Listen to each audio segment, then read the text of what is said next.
Buenas noches a todos.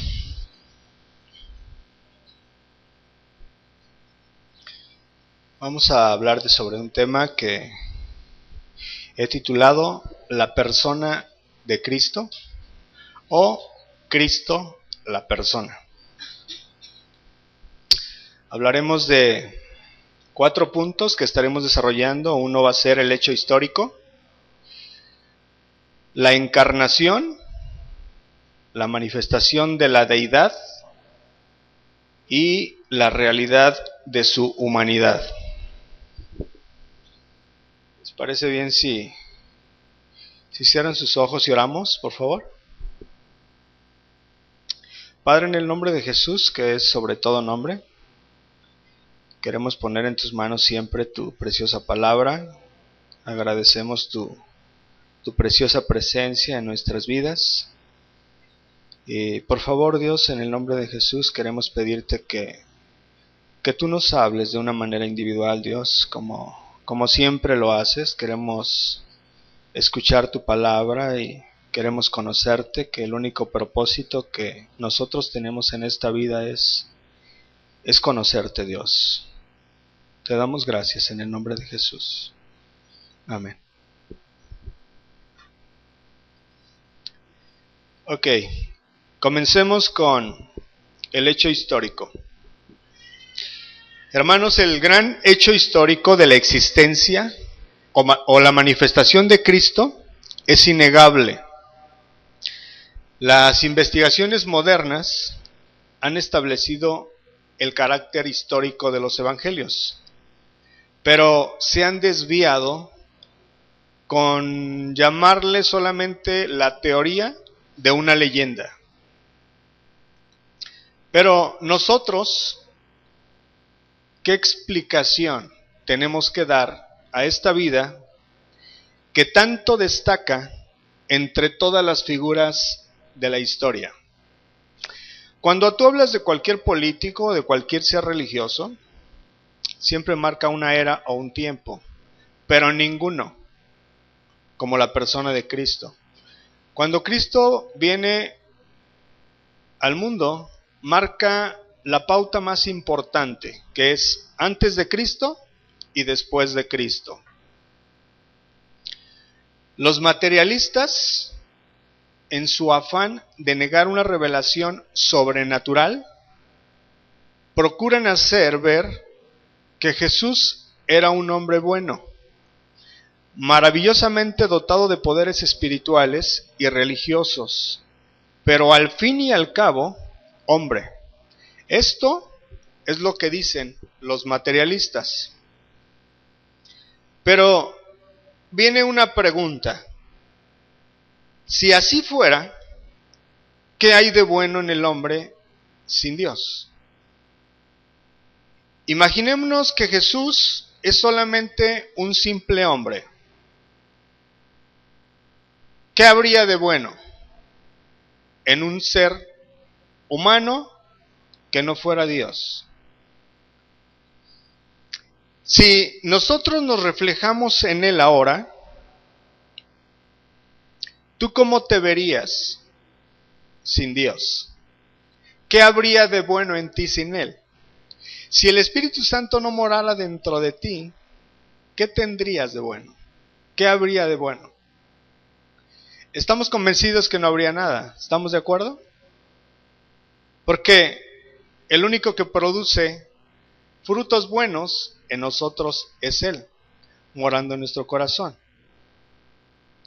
Entonces, si ellos hablan solamente del ser de una persona que tiene buenos poderes religiosos o espirituales, y hombre al fin, y es bueno, ¿cómo te preguntas si Jesús hubiera nacido de una naturaleza humana? Tendría forzosamente una naturaleza caída. Porque si Jesús hubiera nacido de Adán, tuviera una naturaleza caída. Una vida inmoral, llena de mentiras, llena de tranzas, corrupta, La Biblia habla de trapos inmundos. Eso es una naturaleza caída, etcétera. Podríamos hablar de muchas más. Y si fuera solo hombre, es contrario a toda la evidencia, porque se presenta en los evangelios, como en las palabras del Señor mismo, como por la apreciación de quienes mejor lo conocían, como Dios manifestado en carne. ¿Hasta ahí van conmigo? Y si se hacía Dios cuando no lo era, entonces distaba o se alejaba mucho de ser un hombre bueno.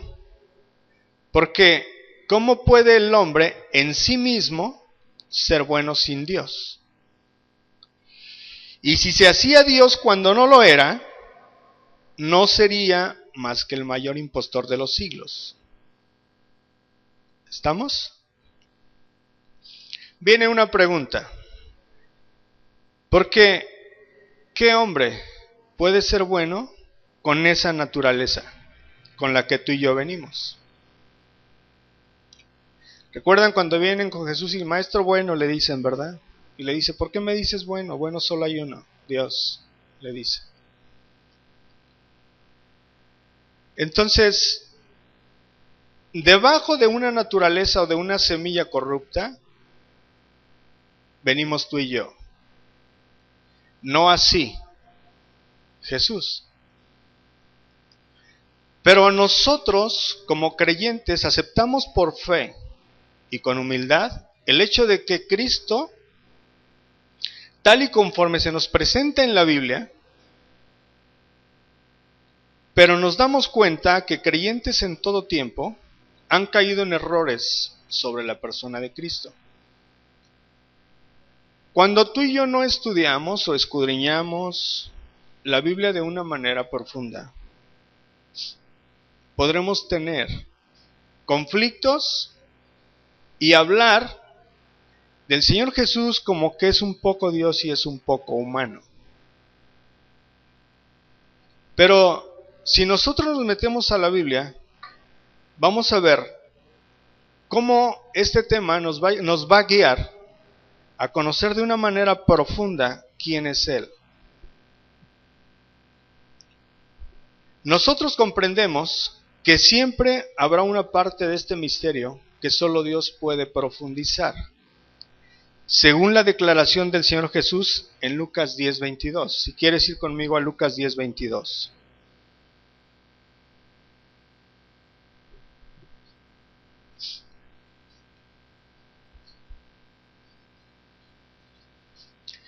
¿Lo tienes? Dice, todas las cosas me fueron entregadas por mi Padre, y nadie conoce quién es el Hijo sino el Padre, ni quién es el Padre sino el Hijo, y aquel a quien el Hijo lo quiera revelar. Pero eso, hermanos, no nos justifica de meditar en lo que se ha revelado, que se puede resumir de esta manera. Fíjate bien. En Cristo hay dos perfectas naturalezas, la divina y la humana, en una sola persona. ¿Hasta ahí están conmigo? Algunos han enfatizado su divinidad a expensas de su humanidad y a la inversa. Para nosotros como creyentes bíblicos, no es parte Dios y no es parte hombre, sino lo que dice la palabra. Ve conmigo a Juan 1:1.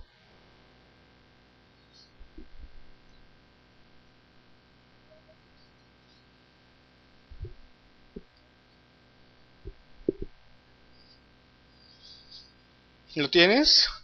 Juan 1:1 dice, en el principio era el verbo, y el verbo era con Dios, y el verbo era Dios.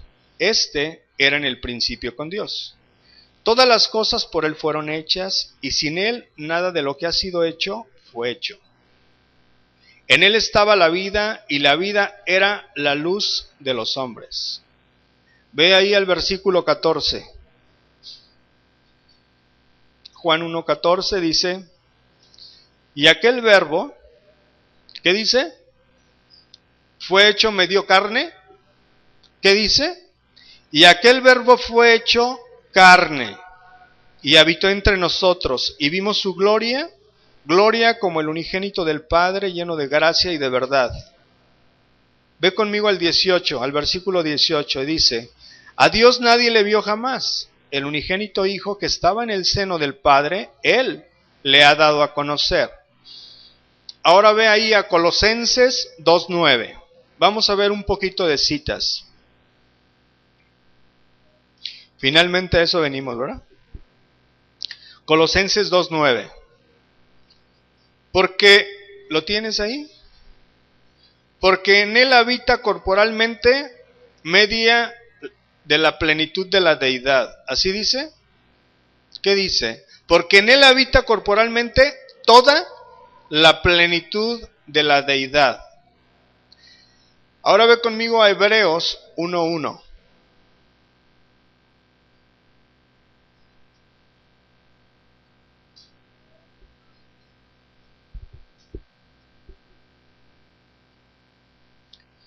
Dios, habiendo hablado muchas veces y de muchas maneras en otro tiempo a los padres por los profetas, en estos postreros días nos ha hablado por el Hijo, a quien constituyó heredero de todo y por quien asimismo hizo el universo, el cual, siendo el resplandor de su gloria y la imagen misma de su sustancia, y quien sustenta todas las cosas con la palabra de su poder, habiendo efectuado la purificación de nuestros pecados por medio de sí mismo, se sentó a la diestra de la majestad en las alturas, hecho tanto superior a los ángeles, cuanto heredó más excelente nombre que ellos.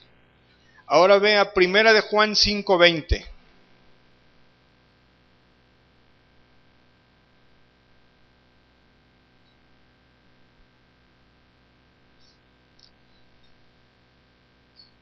Pero sabemos que el Hijo de Dios ha venido y nos ha dado entendimiento para conocer al que es verdadero, y estamos en el verdadero, en su Hijo Jesucristo. Este es el verdadero Dios y la vida eterna. Ahora ve a Romanos 9:5.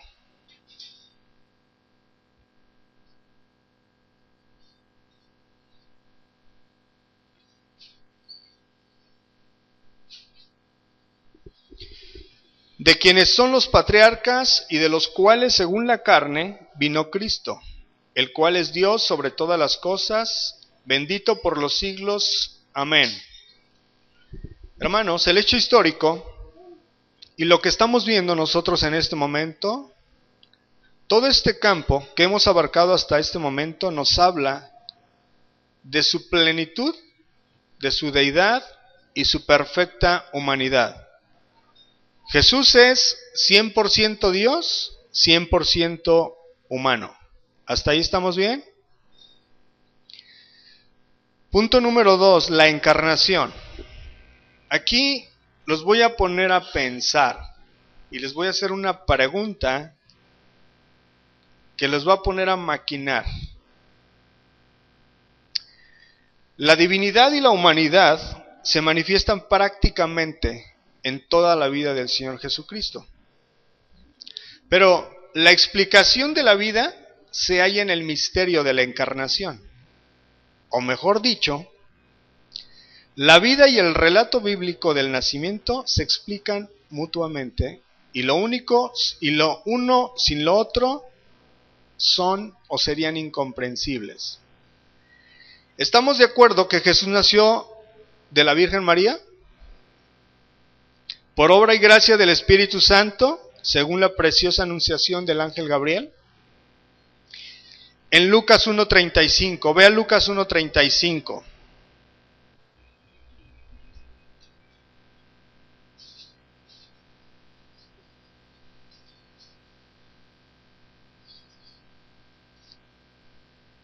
Respondiendo el ángel le dijo: el Espíritu Santo vendrá sobre ti y el poder del Altísimo te cubrirá con su sombra.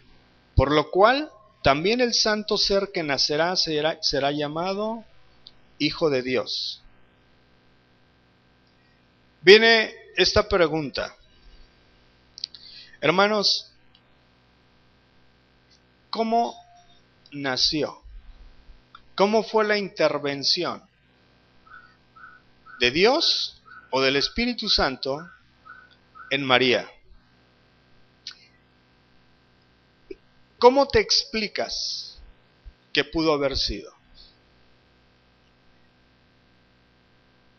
¿Alguien tiene una respuesta?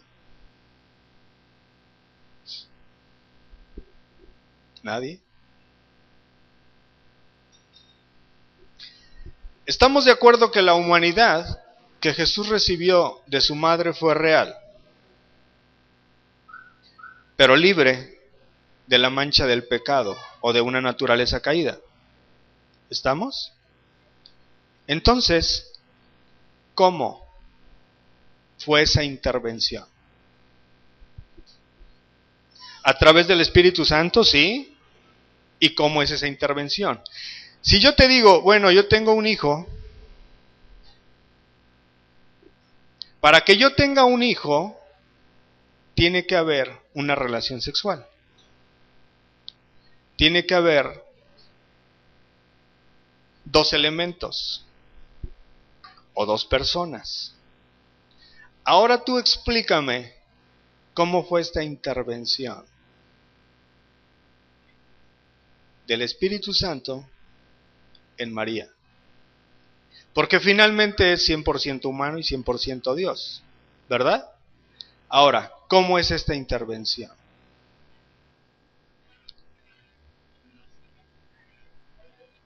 En una relación sexual.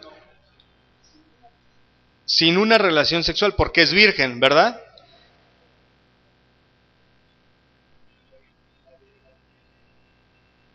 A ver, vamos entendiéndonos.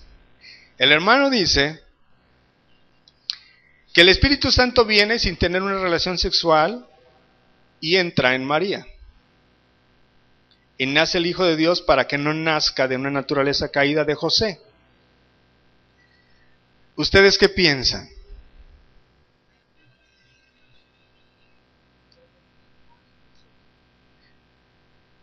Pero no dice.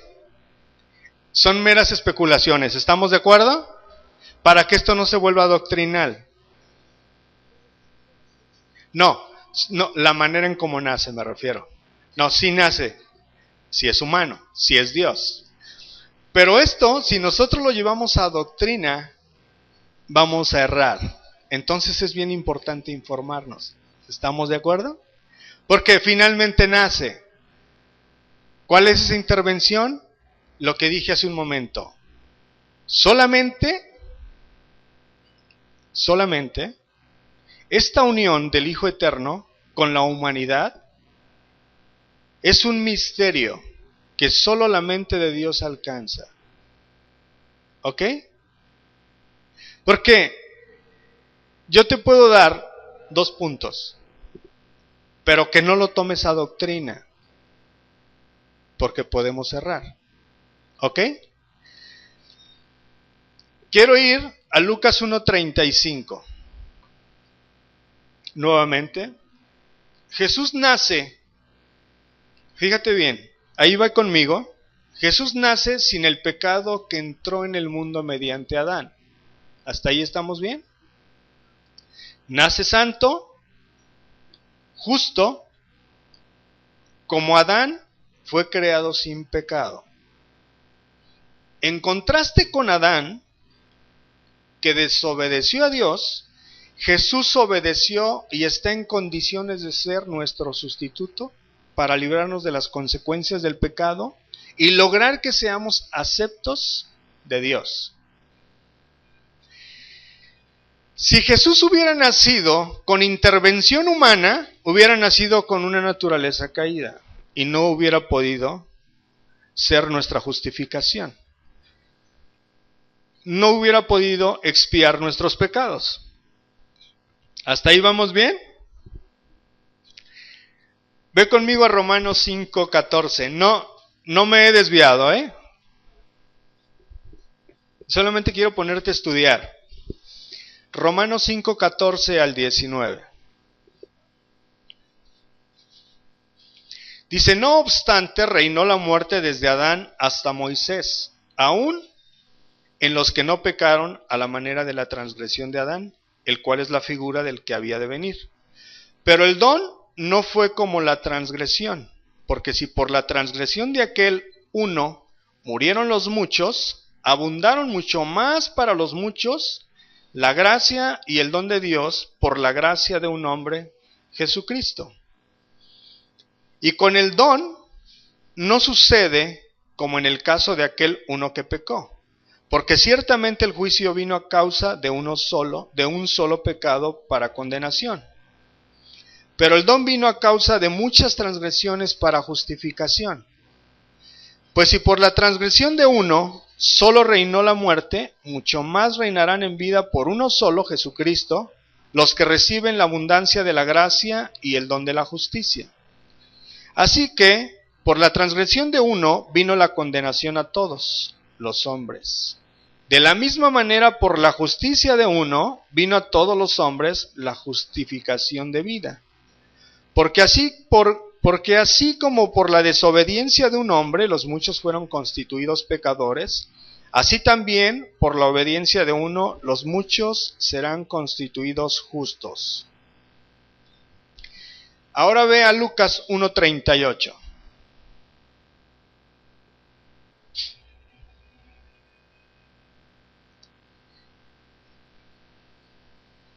Entonces María dijo: He aquí la sierva del Señor, hágase conmigo conforme a tu palabra. Y el ángel se fue de su presencia. Ahora, ¿puedes imaginarte? Vamos a trasladarnos en tiempo. Cuando llega el ángel Gabriel con María y le dice: tú vas a tener un hijo. El Espíritu Santo vendrá sobre ti y vas a tener un hijo. ¿Recuerdas cuando trajeron a una mujer apedreándola? ¿Por qué fue? Por causa de adulterio. Aunque traían a una, ¿verdad? Pero cuando haces adulterio son dos, pero pues aquí como que era el 50% y aquí la mala era la mujer. El hombre como que se les olvidó. Pero, ¿te puedes imaginar en este tiempo a una mujer como María que dice: hágase conmigo conforme a tu palabra? Veámoslo de esta manera. ¿Cómo María pudo haber pensado esto? En el prejuicio de este tiempo. Fíjate bien, una joven soltera, encinta, se arriesgaba a un desastre, a menos que el padre de la criatura aceptara casarse con ella. Pero había la posibilidad de que quedara sola para toda la vida. ¿Están de acuerdo? Si su padre la rechazaba, podría verse forzada a mendigar o a prostituirse a fin de sobrevivir. Y María, con su historia de estar encinta por obra del Espíritu Santo, se arriesgaba también a que la consideraran demente. ¿Sí? ¿Ahí van conmigo? Aquí hay una enseñanza, hermanos. Con todo y a pesar de todos los posibles riesgos, María dice: hágase conmigo conforme a tu palabra. Cuando María lo afirmó, no se imaginaba la grande bendición que vendría. Solo sabía que Dios le pedía que le sirviera y estaba deseosa de hacerlo. Aquí viene una exhortación para nosotros.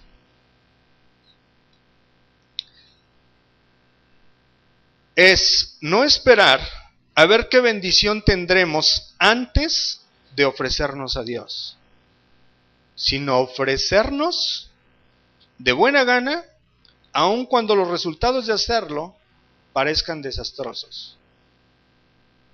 ¿Hasta ahí van conmigo? A través de las Escrituras nosotros vemos que el anuncio del nacimiento de una criatura provocaba diferentes reacciones. ¿Recuerdas en Génesis 18, 9 al 15, la reacción de Sara, la esposa de Abraham? ¿Qué pasó? ¿Qué hizo Sara? Se rió, ¿verdad? ¿Recuerdas lo que pasó en Lucas 1:18 con Zacarías? Dudó. Por contraste, María se sometió. Creyó las palabras del ángel y estuvo de acuerdo en tener al bebé. Aunque fueran circunstancias humanamente imposibles, ella se somete. Y dice, hágase tu voluntad, de buena gana.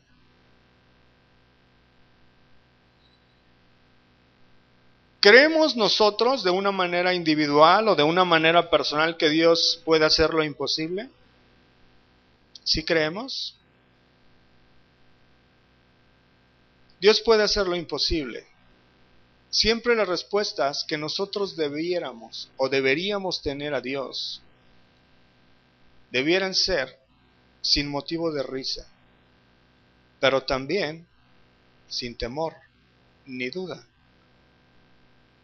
sino una aceptación a ese llamado con una excelente condición de una buena voluntad, más que de queja. Porque muchas de las veces nosotros peleamos con Dios por lo que no tenemos y no agradecemos lo que tenemos. Y cuando Dios demanda algo de nosotros, o dudamos, o nos reímos, o no creemos. Escucha esto, mi hermano. Necesariamente, el modo de manifestarse la divinidad era distinto en la vida humana que en la gloria del cielo en cuanto a Jesús. Pero su plenitud estaba siempre presente, y el poder divino se ejercía tantas veces como se requería para el cumplimiento de la voluntad de su Padre. Vamos a ver esto como una ilustración. ¿Jesús era 100% Dios? Sí. ¿Era 100% humano? Sí. La manera de proyectar o de reflejar la gloria del Hijo de Dios aquí en la tierra, forzosamente, era muy diferente estando en el cielo que cuando descendió a la tierra. Te voy a decir un ejemplo. Este lugar tiene electricidad, ¿verdad? Si tú lo quieres ocupar, aprietas un botón y se enciende una luz. Jesús es siempre luz, pero cuando Él actuaba, solamente se encendía la luz, de una manera más alta o de una manera más baja. Porque en el cielo es diferente que aquí en la tierra. Porque no tenemos la revelación de cómo sería en el cielo o cómo sería hoy en la tierra. ¿Estamos de acuerdo? O que sería lo mismo como poner la luz con un dimmer. Tú levantas o bajas la intensidad. Entonces, de una manera así, era como el Hijo de Dios, Jesucristo, caminaba y actuaba. ¿Hasta ahí estamos bien? ¿No estoy confundiendo? ¿No estoy confundiendo? ¿No hay dudas? Estamos viendo la encarnación. Dice Filipenses 2:6, el cual siendo en forma de Dios, si vas conmigo a Filipenses 2:6, el cual siendo en forma de Dios, no estimó el ser igual a Dios como cosa a que aferrarse, sino que se despojó a sí mismo, tomando forma de siervo, hecho semejante a los hombres, y estando en la condición de hombre, se humilló a sí mismo, haciéndose obediente hasta la muerte y muerte de cruz.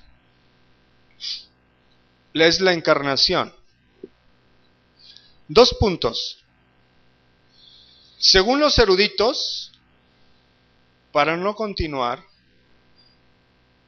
y hablar de cómo fue esta encarnación del Hijo de Dios por obra del Espíritu Santo, según los eruditos dicen, esto, hermanos, es importante que no lo tomemos como doctrina, porque no viene en la Biblia, solamente los eruditos es lo que dicen. Uno es que De la misma manera en como Dios infundió vida en Adán, fue como infundió vida en María para que Jesús naciera. De la misma manera. Y otro punto que hablan es que Dios pone su simiente en María, pone su semen y nace de Dios. Pero esta información bíblicamente nosotros no la tenemos. ¿Queda claro? Para que no lo tratemos como una información bíblica o como una doctrina bíblica. Eso es lo que los eruditos han trazado o han dicho. ¿Ok? Punto número 3, la manifestación de la deidad. ¿Cómo se manifiesta la deidad en el Hijo de Dios? Vamos a ver declaraciones del Señor mismo. Hay muchas más, pero solamente vamos a ver algunas. Ve conmigo a Juan, el Evangelio de Juan 8:58.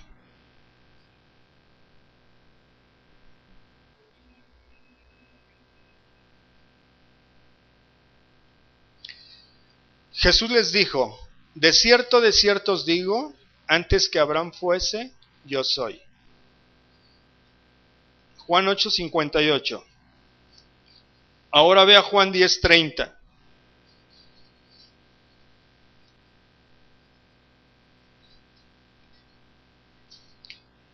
Yo y el Padre, uno somos. Juan 14:9.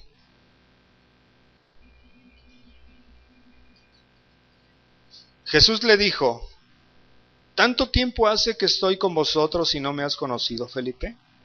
El que me ha visto a mí, ha visto al Padre. ¿Cómo pues dices tú, muéstranos al Padre? Escucha esto, mi hermano. La deidad del Señor Jesucristo se presenta especialmente en el Evangelio según San Juan. Pero la enseñanza es igual en todos, como vemos por la declaración de Cristo ante el Sanedrín. Ve conmigo a Marcos 14:61.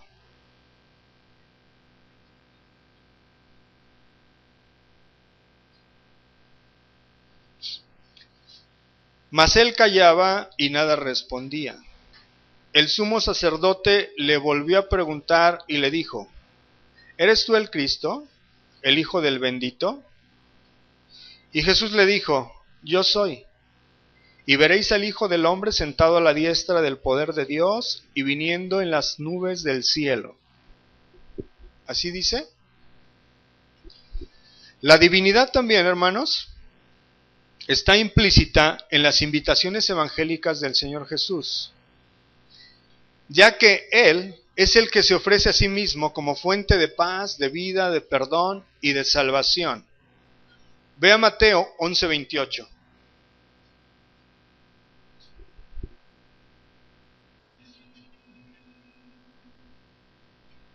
Venid a mí todos los que estáis trabajados y cargados, y yo os haré descansar.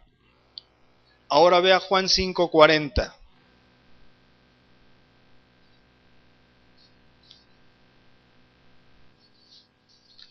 ¿Y no queréis venir a mí para que tengáis vida? Juan 7:37. En el último y gran día de la fiesta, Jesús se puso en pie y alzó la voz, diciendo, si alguno tiene sed, venga a mí y beba. ¿Sabes que Jesús dijo que aunque tú tengas mucho dinero, siempre vas a tener sed mientras no tengas a Jesús en tu corazón? Tú puedes tener muchos carros, tú puedes tener mucho lo que tú quieras, tú puedes tener basto de lo que tú puedas tener. Pero Jesús dice que aún ahí vas a seguir teniendo sed. ¿Sabes por qué? Porque Jesús dice que mis palabras son espíritu y son vida. Y eso es lo que da refrigerio a tu alma. No hay otra manera en la que tú y yo podamos estar satisfechos que no sea que tengamos al Señor Jesús en nuestro corazón. De otra manera vas a seguir teniendo sed. De otra manera vas a ser un ser incompleto. No importa cuál es tu cultura, cómo está tu nivel socioeconómico, si tienes mucho dinero, si tienes un gran negocio, si tienes una gran esposa, si tienes un gran hijo, si tienes unos grandes papás. Si Jesús no habita en tu corazón, vas a tener sed. Siempre. Jesús les dijo en Juan 14:6, yo soy el camino y la verdad y la vida. Nadie viene al Padre sino por mí. Otro punto, hermano, es el testimonio de los evangelistas. Las narraciones de los testigos oculares de la vida de Jesús nos proveen muchas evidencias de su divinidad. Estos testigos oculares que presenciaron nos van a dar información. Cristo admitió en varias ocasiones la adoración de los hombres. Vea Lucas 5:8.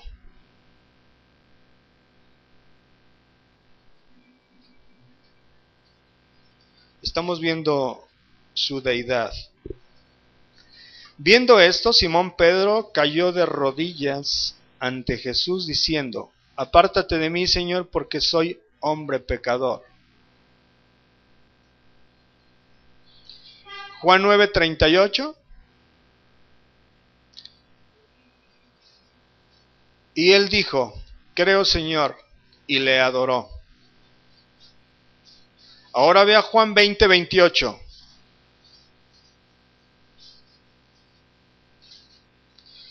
Entonces Tomás respondió y le dijo, Señor mío y Dios mío. ¿Sí?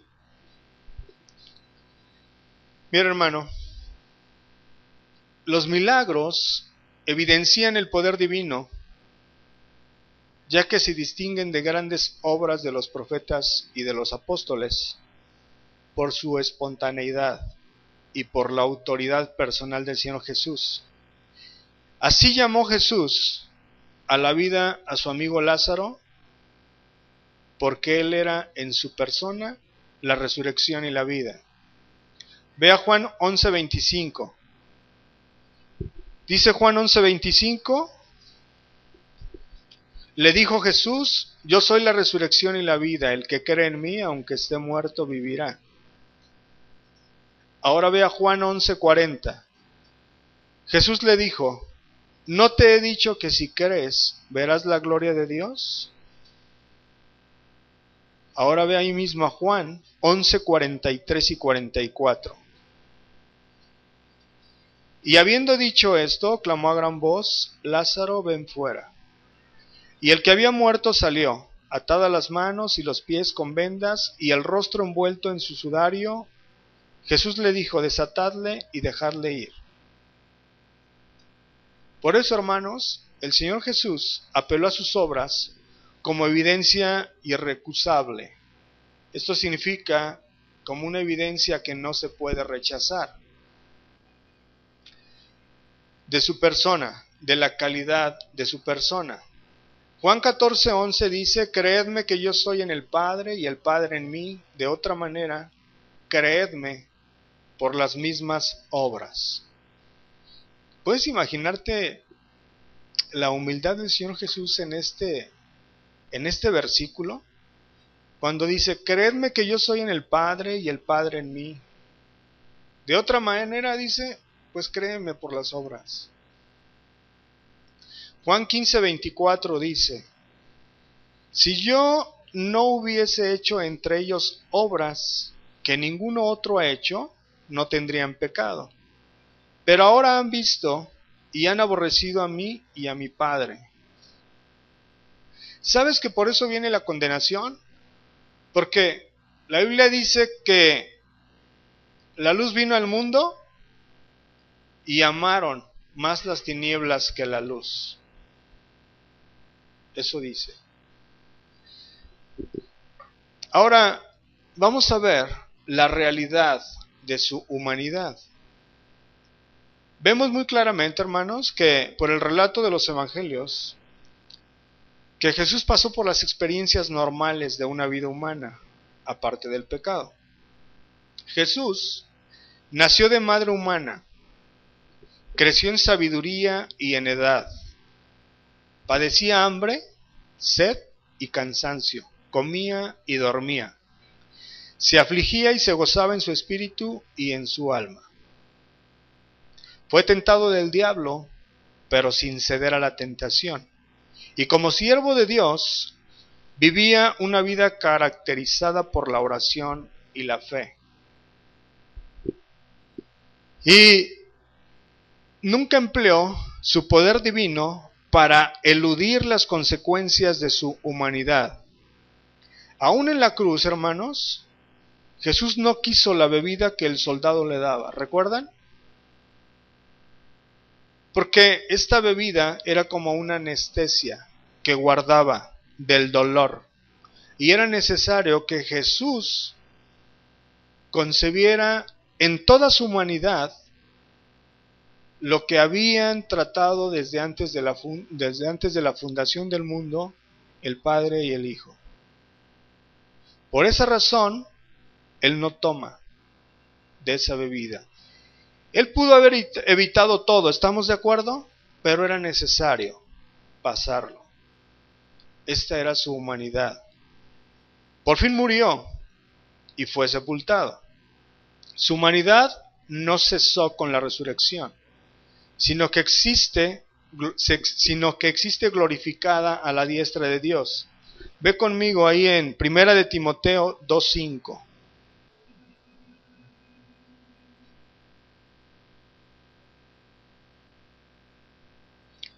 Porque hay un solo Dios y un solo mediador entre Dios y los hombres, Jesucristo hombre.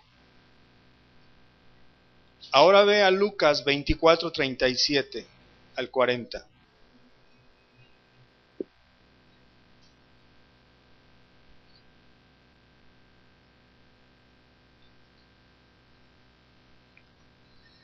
Entonces, espantados y atemorizados, pensaban que veían espíritu. Pero él les dijo: ¿por qué estáis turbados y vienen a vuestro corazón estos pensamientos? Mirad mis manos y mis pies, que yo mismo soy. Palpad y ved, porque un espíritu no tiene carne ni huesos, como veis que yo tengo. Y diciendo esto, les mostró las manos y los pies. Este es, hermanos, Cristo, la persona. Hay un punto que nosotros podríamos tratar de una manera ligera, pero como es tan importante, preferimos tratarlo más adelante, que es la encarnación. Es la doctrina de la encarnación. Porque esta doctrina es una piedra angular de la revelación cristiana, porque sobre esta se funda la redención. Entonces podríamos tratar ese tema hoy de una manera liviana, pero hemos decidido hacerlo de una manera completa para ir entendiéndolo de una manera más profunda. ¿Quieren ponerse de pie, por favor?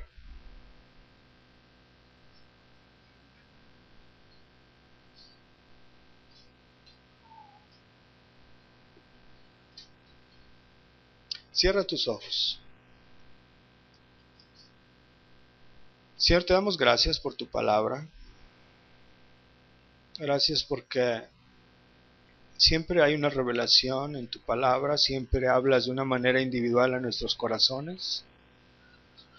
Y así como María, Dios, también queremos tener un corazón voluntario, un corazón que sea acepto a cada petición que tú pongas en nuestra vida. Queremos conocerte, Dios, para hacer tu voluntad, no para vivir en rebeldía o estar siempre contendiendo con tu palabra, Dios. Señor, en el nombre de Jesús queremos decirte, Dios, que si hay algo en nosotros que te puede servir, Dios, queremos decirte que estamos abiertos para obedecerte. Queremos decirte, Dios, que que reconocemos que tú eres Dios y que tú eres Dios, nuestro Señor de nuestro corazón también. Porque a veces en la vida es fácil decir que tú eres el Señor de los cielos y de la tierra, pero a veces es más difícil reconocerte como el Señor de nuestra vida y de nuestro corazón. Señor, en el nombre de Jesús, que es sobre todo nombre, queremos decirte que tú eres nuestro Señor. Y queremos tener un corazón, Dios, que siempre diga sí, sin dudar, sin temor, sin burla. Queremos que tú encuentres un lugar donde te puedas sentar, Dios, en el trono de nuestro corazón y que tú puedas gobernar con libertad. Señor, muchas gracias por tu palabra y por tu revelación en nuestras vidas, en el nombre de Jesús. Amén. Que Dios les bendiga, mis hermanos.